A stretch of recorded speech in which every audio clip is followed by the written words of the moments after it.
Next chapter है biology का अनुवांशिकी यानी कि जेनेटिक्स। तो अनुवांशिकी किसको कहते हैं? तो वैसा गुण जो एक पीढ़ी से दूसरे पीढ़ी में संचरित होता है यानी कि एक पीढ़ी से दूसरे पीढ़ी में जाता है तो उसको क्या कहते हैं? अनुवांशिकी कहते हैं, ठीक है। फिर देखो एक होता है विविधता। विविधता कुछ होता है तो वैसा गुण जो संतान में माता पिता से बिल्कुल अलग हो, वैसा गुण जो संतान में माता पिता से बिल्कुल अलग हो उसको क्या कहते हैं? तो विविधता कहते हैं, ठीक है। अच्छा, अनुवांशिकी शब्द कौन दिया था? तो डब्ल्यू वाटसन ने। अनुवांशिकी शब्द कौन दिया? डब्ल्यू वाटसन ने। अनुवांशिकी शब्द दिया कौन? डब्ल्यू वाटसन ने। और अनुवांशिकी के जनक किसको कहते हैं? तो ग्रेगर जॉन मेंडल को अनुवांशिकी का जनक तो ग्रेगर जॉन मेंडल हो गया, ठीक है। अब देखो अगर यहीं पर आधुनिक लगा देगा कि आधुनिक या फिर प्रायोगिक अनुवांशिकी का जनक कौन है, आधुनिक या फिर प्रायोगिक अनुवांशिकी का जनक कौन है? तो TH. Morgan, TH. Morgan, TH. Morgan, ठीक है। अच्छा, अनुवांशिकी गुणों का वाहक कौन है? तो डीएनए। अनुवांशिकी गुणों का वाहक कौन सी है? एक पीढ़ी से दूसरी पीढ़ी में ले जाने वाला तो डीएनए, ठीक है। और डीएनए का डबल हेलिक्स मॉडल किसने दिया? तो वाटसन एवं क्रिक ने। डीएनए का डबल हेलिक्स मॉडल जो है वो किसने दिया? तो डबल से देखो दो नाम हो जाएगा तो वाटसन एवं क्रिक ने, ठीक है। अच्छा, अनुवांशिकी गुणों का इकाई कौन है? मतलब कि जिससे अनुवांशिकी बना है सबसे छोटा उसका इकाई तो जीन हो जाएगा। अनुवांशिकी गुणों का इकाई जीन हो जाएगा। जीन शब्द किसने दिया? तो ज से जीन, ज से जोहानसन। तो जीन शब्द जोहानसन ने दिया। ज से जीन, ज से जोहानसन, ठीक है। तो देखो अनुवांशिकी का जनक कौन हो गया? तो ग्रेगर जॉन मेंडल हो गया। तो ग्रेगर जॉन मेंडल के बारे में पढ़ते हैं। तो ग्रेगर जॉन मेंडल का जन्म कितना हुआ? 1822 ईस्वी में। 1822 ईस्वी में। 1822 ईस्वी में। कौन से देश का था ग्रेगर जॉन मेंडल? तो ऑस्ट्रिया का। ग्रेगर जॉन की मृत्यु कब हुई? तो 1884 में। 1884 में। 1884 में ग्रेगर जॉन की मृत्यु 1884 में। अनुवांशिकी का जनक किसको कहा जाता है? तो ग्रेगर जॉन मेंडल को कहा जाता है। ग्रेगर जॉन मेंडल जो है वो अनुवांशिकी का प्रयोग किस पर किया था? तो मटर के पौधा पर। मटर के पौधा पर। और मटर के पौधा कौन सी था? जंगली तो नहीं, बागवानी था और इसी को उद्यान भी बोलते हैं, बागवानी और उद्यान, ठीक है। अब मटर का वैज्ञानिक नाम कौन सी होता है? जैसे मानव का वैज्ञानिक नाम होमो सेपियंस होता है, उसी प्रकार मटर का वैज्ञानिक नाम जो है वो पाइसम सेटिवम होता है ना। Pisum sativum, Pisum sativum, Pisum sativum, मटर का वैज्ञानिक नाम पाइसम सेटिवम होता है, ठीक है। अच्छा, मटरे के काहे प्रयोग किया था? हमनी के काहे ने प्रयोग किया? आमू के काहे ने प्रयोग किया? काहे कि उ सबके प्रयोग करता तो उ सबके जीवन काल बहुत लंबा होता है ना, तो कुछ हो जाता समय सभी उसका आयु पार हो जाता। तो मटर का जीवन काल छोटा होता है, ये चलते मटर को चुना है ना, प्रयोग के लिए मटर को चुना। तो मटर का जीवन काल छोटा होता है, पहला रीजन था। दूसरा कि इसमें गुण जो है स्पष्ट दिखाई देता है, इसमें गुण जो है कुछ होता है स्पष्ट दिखाई देता है, ठीक है। अब देखते हैं संकरण के बारे में। तो ग्रेगर जॉन मेंडल जो है वो दो गो संकरण दिया। कौन? एगो एकल संकरण और एगो द्वि संकरण। एकल संकरण को मोनोहाइब्रिड बोलते हैं। एकल संकरण को मोनोहाइब्रिड बोलते हैं। एकल संकरण को मोनोहाइब्रिड बोलते हैं और द्वि संकरण को डाइहाइब्रिड बोलते हैं। द्वि संकरण को डाइहाइब्रिड बोलते हैं। द्वि संकरण को डाइहाइब्रिड बोलते हैं। तो देखो एकल संकरण कौन सी होता है? तो एक गुणों का संकरण जो है वो एकल संकरण कहलाता है। मतलब कि एक गुणों का तुलना एकल संकरण कहलाता है। एक गुणों का तुलना एकल संकरण कहलाता है। और जब दो गुणों का तुलना करेंगे यानी कि दो गुणों का संकरण तो द्विसंकरण कहलाएगा, ठीक है। जैसे कुछ एगो देखो अथी लंबा जात वाला मटर लिया, ठीक है, यानी कि जो जो लंबा हो तो लंबा को देखो कैपिटल टी से दर्शाएं। और एगो छोटा जात वाला लिया मटर यानी कि स्मॉल टी, ठीक है। तो एगो लंबा लिया एगो बौना लिया, ठीक है। तो देखो दोनों मिलकर कुछ अगर इसको माता मान ले इसको पिता मिल ले तो दोनों मिलकर कुछ बना लिया। तो इसका भी गुण आ गया लंबा वाला भी और इसका भी गुण आ गया बौना वाला भी। लेकिन दोनों में प्रभावी कौन होगा? तो जो बड़ा रहता है वह प्रभावी हो जाता है, जो बरियार रहता है तो इसमें बरियार कौन हो गया? लंबा वाला, है ना। तो ये चलते देखो लंबा वाला बरियार हो गया तो इसको बोले प्रभावी, और बौना वाला जो है नहीं प्रभाव किया तो ये हो जाएगा अप्रभावी, ठीक है। तो ये जो बनेगा वो कुछ बन जाएगा। तो देखो कैपिटल टी और स्मॉल टी रहेगा, ये कुछ हो गया प्रथम पीढ़ी, ठीक है। और प्रथम पीढ़ी इसका क्या हो गया? तो देखो लंबा हो गया, ठीक है। और अगर दूसरी पीढ़ी की बात करेंगे तो देखो अब कोची हो गया हो जाएगा कैपिटल टी स्मॉल टी हो गया। और एगो और लिए कैपिटल टी स्मॉल टी, अगर इसको पिता मान लिए इसको माता मान लिए तो देखो कैसे बनेगा। तो यहाँ से देखो ये कैपिटल टी जाएगा, यहाँ से भी कैपिटल टी हो जाएगा, फिर यहाँ से एगो कैपिटल टी जाएगा और यहाँ से एगो स्मॉल टी आ जाएगा। फिर देखो यहाँ से एगो स्मॉल टी आया, यहाँ से कैपिटल टी आ गया, फिर देखो यहाँ से स्मॉल टी आ गया, फिर यहाँ से स्मॉल टी आ गया। तो देखो यहाँ पर कुछ हो गया कैपिटल टी यहाँ पर हो गया कैपिटल टी स्मॉल टी, यहाँ पर भी हो गया कैपिटल टी स्मॉल टी, यहाँ पर हो गया स्मॉल टी। तो देखो इससे इससे कई गो हुआ? तो देखो चार गो संतानें हुई ना। तो देखो पहला जो हुआ कोची हुआ तो कैपिटल टी दोनों हुए यानी कि शुद्ध लंबा हो गया। इसमें देखो कोची है कैपिटल टी स्मॉल टी है यानी कि कोची लंबा तो होगा लेकिन अशुद्ध लंबा होगा, काहे कि इसमें स्मॉल टी भी मिलल है, ये भी अशुद्ध लंबा होगा। लेकिन इसमें तो देखो दोनों में स्मॉल टी है तो कोची हो जाएगा, ये तो बौना होगा लेकिन कोची हो जाएगा शुद्ध बौना होगा, ठीक है। ये दूसरी पीढ़ी की बात हो गया। तो अगर हम पूछे कि देखो अगर किसी का पिता लंबा है और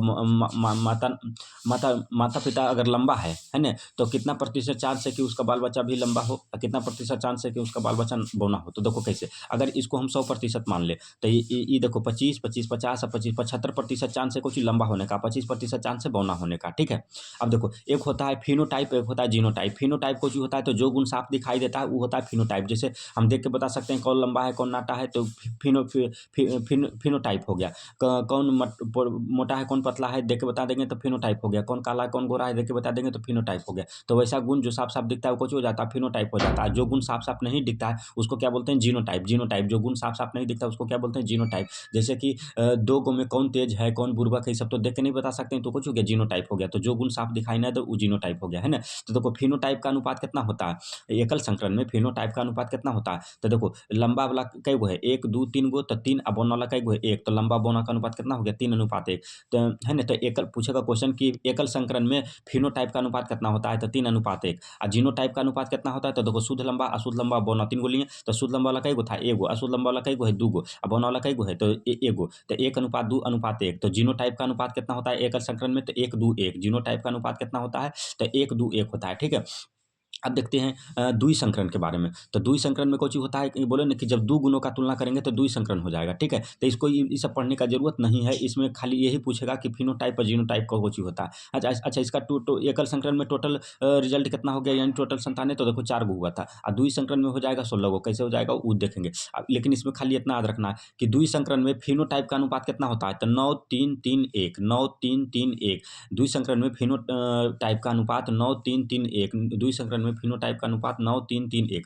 और जीनोटाइप का अनुपात द्वि संकरण में जीनोटाइप का अनुपात, तो जीनोटाइप वाला देखो बड़ी लंबा है जिसको कैसे याद रखना तो 1:2:1, 1:2:1, 2:4:2, 2:4:2, 1:2:1, 1:2:1। जो शुरू में है वही ला देखो लास्ट में है 1:2:1, ओकर बाद 2:4:2, ओकर बाद 1:2:1। तो जीनोटाइप का अनुपात हो गया। फिनोटाइप का 9:3:3:1, एक बार 9 दो बार 3 और फिर 1, है ना, तो 9:3:3:1 इस प्रकार से हो जाएगा, ठीक है।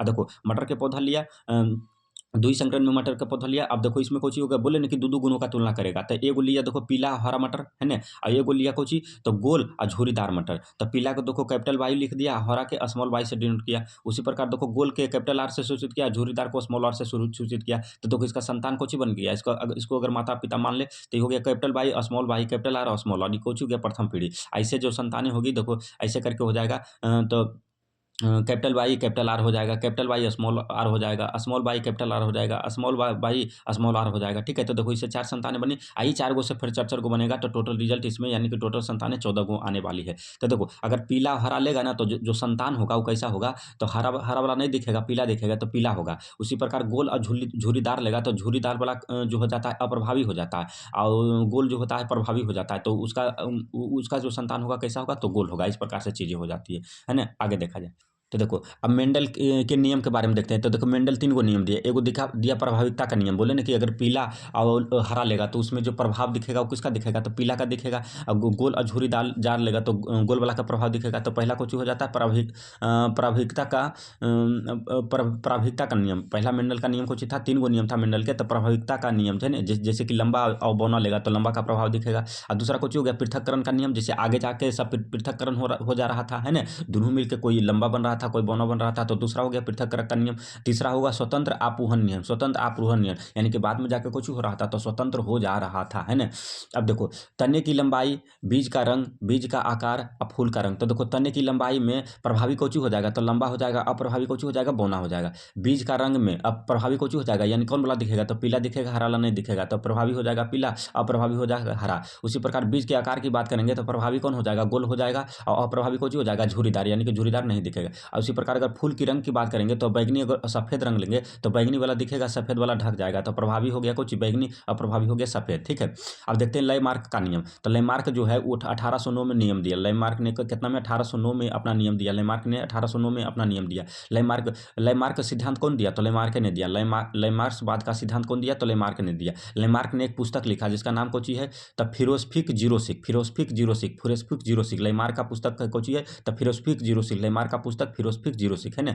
अच्छा उपार्जित लक्षण का सिद्धांत किसने दिया तो लैमार्क ने। उपार्जित के मतलब कुछ है कि जो जन्मजात नहीं है वैसा लक्षण जो बाद में उत्पन्न हो तो उसी को कुछ बोलते हैं उपार्जित लक्षण। तो उपार्जित लक्षण का सिद्धांत किसने दिया तो लैमार्क ने दिया। उपार्जित लक्षण का सिद्धांत किसने दिया तो लैमार्क ने दिया। उपार्जित लक्षण का सिद्धांत लैमार्क ने दिया, ठीक है। अब देखते हैं डार्विन का नियम के बारे में। तो डार्विन एक पहले देखते हैं कि डार्विन एगो पुस्तक लिखा था। तो डार्विन का पुस्तक का नाम कौन सी था तो origin of species, origin of species, origin of species, origin of species, Darwin का पुस्तक कौन सी है? तो ओरिजिन ऑफ स्पीजीन। ठीक है, अब देखो प्रकृति चयन का सिद्धांत कौन दिया था? तो डार्विन नहीं दिया था 1838 में। 1838 में प्राकृतिक चयन चयन का सिद्धांत किसने दिया? 1838 में। प्राकृतिक चयन का सिद्धांत कौन दिया? 1838 में डार्विन ने प्राकृतिक चयन सिद्धांत का मतलब कुछ ही होगा। देखो natural selection theory, natural selection theory, तो नेचुरल सिलेक्शन थ्योरी कौन दिया? तो डार्विन ने दिया 1838 में। इसका मतलब कुछ ही होता है कि डार्विन कहा था कि जो समय के साथ अपने में परिवर्तन कर लेगा, यानी कि प्रकृति के साथ अपने में परिवर्तन कर लेगा, वही टिकेगा, मतलब कि बचेगा, उसके अलावा कोई नहीं बचेगा। जैसे कि डायनासोर लुप्त हो गया, कहा है कि प्रकृति के साथ अपने आप को चेंज नहीं किया, हम लोग को चाहिए प्रकृति के साथ अपने आप को चेंज कर लिए, तो यही हो गया। प्रकृति चयन का सिद्धांत 1838 में किसने दिया? तो डार्विन ने दिया। ठीक है, अब देखो उत्परिवर्तनवाद का सिद्धांत को कौन दिया है ना? उत्परिवर्तनवाद का सिद्धांत कौन दिया? तो देखो उत्परिवर्तन का मतलब कुछ होता है अचानक बदलाव, अचानक बदलाव, अचानक बदलाव। तो उत्परिवर्तनवाद का सिद्धांत कौन दिया? तो हुगो डी ब्रिज ने, हुगो डी ब्रिज ने उत्परिवर्तनवाद यानी कि अचानक बदलाव का संबंध किसने दिया? तो हुगो डी ब्रिज ने उत्परिवर्तन का सिद्धांत कौन दिया? तो हुगो डी ब्रिज ने दिया। ठीक है, अब देखो डीएनए का फुल फॉर्म कुछ होता है? तो deoxyribose nucleic acid, deoxyribose nucleic acid, deoxyribose nucleic acid, DNA का फुल फॉर्म होता है। डीएनए का खोज किसने किया? तो कॉन्सबर्ग ने। डीएनए का खोज किसने किया? तो देखो बोल रहे हैं डीएनए का खोज कौन ने किया? तो क से कौन, तो क से कॉन्सबर्ग। तो डीएनए का खोज किसने किया? तो कॉन्सबर्ग ने किया। डीएनए का डबल हेलिक्स मॉडल किसने दिया? तो वाटसन एवं क्रिक ने पहले भी पढ़ चुके हैं। डीएनए का पहली बार प्रयोगशाला में संश्लेषण कौन किया? तो डॉक्टर हरगोविंद खुराना ने। ठीक है, और डॉक्टर हरगोविंद खुराना को नोबेल पुरस्कार भी मिला, कितना में? 1968 में, है ना? कौची के क्षेत्र में? तो चिकित्सा के क्षेत्र में, चिकित्सा के क्षेत्र में 1968 में मिला। ठीक है, अब देखो ई डबल हेलिक्स मॉडल है तो कुछ हो गया डीएनए, और सिंगल हेलिक्स मॉडल है तो कुछ ही हो गया आरएनए हो गया। ठीक है, तो देखो इसमें कुछ ही रहता है। तो ये देखो डीएनए हो गया, डीएनए में तीन तरह का देखो तीन चीज मिलकर डीएनए बनता है। कौन सी? एगो शुगर, एगो नाइट्रोजनी क्षार, एगो फॉस्फेट। शुगर, नाइट्रोजनी क्षार और फॉस्फेट, ये तीन चीज मिलता है तो डीएनए बनता है। तो शुगर के मतलब कौन चीज? शुगर है। जैसे कि कौन शुगर? तो डाई ऑक्सी राइबोसिबम, है ना? ई कौन चीज है? तो शुगर है, शुगर के नाम है। तो शुगर कौन हो गया? तो डाई ऑक्सी राइबोज, है ना? डाई ऑक्सी राइबो शुगर हो गया। और नाइट्रोजनी क्षार में कई गो क्षार रहता है? तो 4 गो क्षार रहता है। एगो होता है एंटी एडेनिन, एडेनिन, ऐसे एडेनिन, ऐसे एडेनिन, है ना? और टी से थाइमिन, टी से थाइमिन, टी से थाइमिन, जी से गोवानिन, जी से गोवानिन, जी से गोवानिन, और सी से साइटोसिन, सी से साइटोसिन, सी से साइटोसिन। ठीक है, अब फास्फेट मिलता है तीन गो चीज तो डीएनए बनता है। तो देखो ए जो टी के साथ रहता है, यानी कि एडिनिन जो थाइमिन के साथ रहता है, डबल बॉन्ड के साथ रहता है, और ई गुआनिन जो है वो साइटोसिन के साथ रहता है, ट्रिपल बॉन्ड के साथ, है ना? तो ए डबल बॉन्ड टी और जी ट्रिपल बॉन्ड सी हो गया। उसी प्रकार जैसे ऊपर है तैसे नीचे रह जाएगा। ठीक है, अब देखो यहाँ पर कुछ हो जाता है, ई हो गया डीएनए, और आरएनए में जाता है तो खाली पर टी के जगह पर, यानी कि थाइमिन के जगह पर ये यूरेसिल हो जाता है, थाइमिन के जगह पर यूरेसिल हो जाता है। तो ए डबल बॉन्ड यूरेसिल और जी ट्रिपल बॉन्ड कोची हो गया? तो साइटोसिन हो गया, यानी कि सी। ठीक है, अब देखो कोची हो जाता है कि डीएनए से आरएनए बनाएंगे तो इसको बोलते हैं ट्रांसक्रिप्शन। डीएनए से आरएनए बनाने की प्रक्रिया ट्रांसक्रिप्शन कहलाता है, हिंदी में अनुलेखन। और आरएनए से अगर डीएनए बनाएंगे तो उसको क्या कहते हैं? तो रिवर्स ट्रांसक्रिप्शन कहते हैं। रिवर्स ट्रांसक्रिप्शन यानी कि हिंदी में प्रतिलेखन, हिंदी में प्रतिलेखन कहते हैं। ठीक है, आगे देखते हैं। अच्छा, ये डीएनए में कौन सा बॉन्ड रहता है? तो हाइड्रोजन बॉन्ड रहता है, जो कि बहुत ही कमजोर बॉन्ड होता है। कौन सा बॉन्ड रहता है? तो हाइड्रोजन बॉन्ड रहता है। आगे देखा जाए, अब देखो कड़ी देखते हैं। तो सजीव एवं निर्जीव के बीच की कड़ी कौन होता है? तो वायरस होता है, जिसको हम लोग विषाणु बोलते हैं ना। ये कोई चीज रहता है वायरस और विषाणु, तो शरीर के बाहर रहता है तो निर्जीव अवस्था में रहता है, शरीर के अंदर जाता है तो सजीव हो जाता है। चलते सजीव और निर्जीव के बीच की कड़ी कौन हुआ? तो वायरस यानी कि विषाणु। अच्छा, पादप एवं जंतु के बीच कड़ी कौन होता है? तो युगलिना। पादप और जंतु के बीच में कड़ी कौन होता है? तो युगलिना। पादप और जंतु के बीच में कड़ी होता है युगलिना। ठीक है, शैवाल एवं कवक के बीच में कौन कड़ी होता है? तो लाइकेन। शैवाल एवं कवक के बीच कौन कड़ी होता है? तो लाइकेन, है ना? और देखो एरिप्टिलिया, एरिप्टिलिया का मतलब कुछ होता है रेंग के चलने वाला जीव, है ना? तो एरिप्टिलिया एवं पक्षी के बीच कौन संबंध होता है? तो और की है ना? तो आर्कियोप्रिक्स, आर्कियोप्रिक्स, आर्कियोप्रिक्स, आर्कियोप्रिक्स, है ना? रेप्टिलिया पक्षी के बीच में जो कड़ी होता है कौन होता है? आर्कियोप्रिक्स। ठीक है, अच्छा, मानव विकास के दृष्टि में सबसे किसके निकट है? तो चिंपांजी बानर के निकट है ना? हम लोग किससे मिलते हैं? तो चिंपांजी बानर से मिलते हैं। और चिंपांजी में कई गुणसूत्र होता है? तो 24 जोड़ा, बानर में 22 जोड़ा, हम लोग में मानव में 23 जोड़ा होता है। ठीक है, अब अंग के बारे में पढ़ते हैं। तो देखो एगो होता है समजात अंग, एगो होता है असमजात अंग। समजात अंग का मतलब कुछ हुआ कि जिसका जात समान हो, असमजात अंग का मतलब कुछ हुआ कि जात असमान हो। तो जो समजात रहता है इसका विषम रूप रहता है, यानी कि अलग अलग रूप रहता है, और असमृत होता है, यानी कि असमृत के मतलब कुछ कि काम अलग अलग होना। ठीक है, और असमजात जो होता है इसम रूप होता है, यानी कि इसका रूप जो होता है समान होता है, असमृत होता है इसका काम भी समान होता है। असमजात में रूप समान रहेगा, काम समान भी रहेगा, और समजात में कुछ होगा कि रूप समान नहीं रहेगा, काम भी समान नहीं रहेगा। ठीक है, जैसे देखो उत्पत्ति एवं बनावट की दृष्टि से अगर समान रहेगा तो उसी को क्या बोलते हैं, तो समजात बोलते हैं, है ना। इसका चेहरा कुछ हो जाएगा तो एक समान नहीं रहेगा, यानी कि विषम रूप रहेगा। और काम भी एक समान नहीं रहेगा, यानी कि असममित रहेगा। जैसे मनुष्य का हाथ देख लो और घोड़ा का आगे वाला पैर देख लो, तो कुछ होता है कि दोनों को अगर चीर फाड़ के देखें ना ऑपरेशन करके, तो पता चलेगा उत्पत्ति एवं बनावट समान है, तो कुछ हो गया समजात अंग हो गया, यानी कि जात तो समान हो गया। लेकिन बताओ घोड़ा और आदमी का चेहरा समान रहता है, नहीं, तो कुछ हो गया, चेहरा जो होता है असमरूप हो गया। और इसका काम देख लो तो काम भी अलग अलग होता है ना, तो कार्य कुछ हो गया, असमृत हो गया, ठीक है। इसी प्रकार सील मछली का पंख देख लो, कुत्ता या फिर बिल्ली का पैर देख लो, तो कुछ हो जाएगा, ऑपरेशन करके देखेगा नहीं तो दोनों एक समान रहेगा, यानी कि समजात रहेगा। लेकिन चेहरा अलग अलग होता है तो रूप हो गया विषम रूप। और असमृत होता है, क्या है कि कार्य भी अलग अलग होता है, ठीक है। अब देखो असमजात अंग की बात करेंगे तो कुछ हो जाएगा, उत्पत्ति एवं बनावट असमान रहेगा। जैसे कि पक्षी का पंख, तितली का पंख, चमगादड़ का पंख, तो देखो ये कुछ है कि सबका ऑपरेशन करके देखेंगे तो बनावट जो है अलग अलग है, यानी कि बनावट कुछ हो गया असम हो गया, तो कुछ हो गया असमजात है। लेकिन रूप सबका सेम रहेगा, चूंकि सब पंख है तो सब देखे में समान रहेगा, तो रूप कुछ रहेगा तो सेम रहेगा, ठीक है। अब देखो इसका कार्य भी समान रहेगा, चूंकि सब पंख है तो सबका काम समान है, तो सब कुछ हो गया असमजात। अब देखो अपशेषी अंग सोचा, अपशेषी अंग के मतलब कुछ शरीर का बेकार अंग जिसको हटा देने पर भी कोई प्रभाव न पड़ता हो। तो पहला हो गया अपेंडिक्स, दूसरा हो गया रोम, तीसरा हो गया बाल, चौथा हो गया आईब्रो, ये सब कुछ अपशेषी अंग है। फिर हो गया कर्ण पल्लव पिन्ना, कर्ब पल्लव पिन्ना जो कन्मा वाला हो गया, जहाँ पर कन्मा छेद के पहनते, ये भी कुछ हो गया अपशेषी अंग। फिर हो गया टेल बोन, मतलब कि पहले मनुष्य का को पूछ हुआ करता था, अब नहीं है, लेकिन जे हड्डिया से पूछे जुड़ल रहता था वो हड्डिया अभी भी है ना, तो टेल बोन भी कुछ हो गया अपशेषी अंग हो गया। तो ये अनुवांशिक यानी कि जेनेटिक चैप्टर जो है खत्म हो गया।